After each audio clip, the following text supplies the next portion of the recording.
Sports ಇತ್ತು ಅಂದ್ಬಿಟ್ಟು ಮಕ್ಕಳು ಹೋಗಿದ್ದು ಬಂದರು. ಸೊ ಅವ್ರಿಗೆ ಅಂತ ನಾನು ಸ್ವೀಟ್ನ ಮಾಡಿದ್ದೆ. ಮಕ್ಕಳು ಯಾವುದೇ ಆಟದಲ್ಲಿ ಪ್ರೈಸ್ ಅಥವಾ ಏನೇ ತಗೊಂಬಂದ್ರು ಖುಷಿನೇ ಅಲ್ವಾ ಚಿನ್ನಪ್ಪಿ? ನಮ್ಮ ಚಿನ್ನಪ್ಪಿಗೆ ಏನಾದರೂ ಬಾಳೆಹಣ್ಣು ಕೊಟ್ಟರೆ ತಿನ್ನೋದಕ್ಕೆ ಸಿಕ್ಕಾಪಟ್ಟೆ ಕಷ್ಟಪಡ್ತಾನಲ್ವಾ? ಏನಕ್ಕೆ? ಹಣ್ಣು ಅಂದರೆ ಆಗಲ್ಲ ನಿನಗೆ ಚಿನ್ನಪ್ಪಿ. ಸ್ವಲ್ಪ ಊಟ ಮಾಡ್ಕೊಳ್ಳಿ ಆಯ್ತಾ? ಯಾವುದು? ಗೋವಾ ಖಾರದ ಪುಡಿ ತಿಂದ್ರೆ ಮಸ್ತ್. ಹಾಂ, ಖಾರದ ಪುಡಿ ತಿಂದ್ರೆ ಮಸ್ತ್. ಇದಿಷ್ಟನ್ನ ಸಿಕ್ಕಾಪಟ್ಟೆ. ಇನ್ನೊಂದು ಸರಿ, ಬಾಳೆಹಣ್ಣು ಹಂಗೆ ತಿನ್ನಿ. ಆಪಲ್ ಇತ್ತಲ್ವಾ, ಸ್ವಲ್ಪ ಆರೆಂಜ್ ತಿನ್ಬೇಕಲ್ವಾ ನೀವು?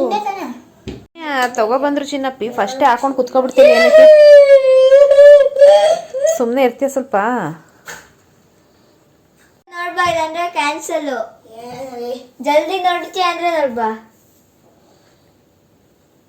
ಮಾಡಿದ್ರೆ ಹೂವು ಹಣ್ಣೆಲ್ಲ ರೇಟ್ ಜಾಸ್ತಿ ಆಗಿರ್ಬೇಕಲ್ವಾ ಈಗ?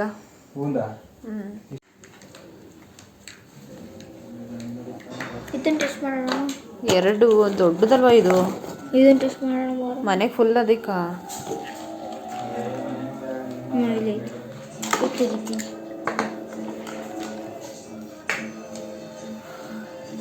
ಬಿಡೋ ಚಿನ್ನಪ್ಪಿ, ಎಲ್ಲ ನಾಕ್ಬೇಡ ನೀನು ಸುಮ್ಮನೆ.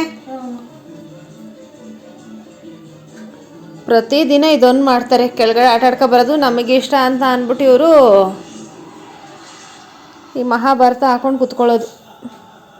ಹೇಳಿದ್ದು ಅಚ್ಚು ಕಾಲ ಹತ್ರ ಎತ್ತು ಬುಕ್ನ, ಹಂಗೆ ಮಾಡಬಾರ್ದು. ಸ್ವಲ್ಪ ಹೊತ್ತು ಓದಿ ಬರೀರಿ ಅಂತ. ಬಾರೋ ಚಿನ್ನಪ್ಪಿ, ಸಾಕು ನಿನ್ನ ತೀಟೆ.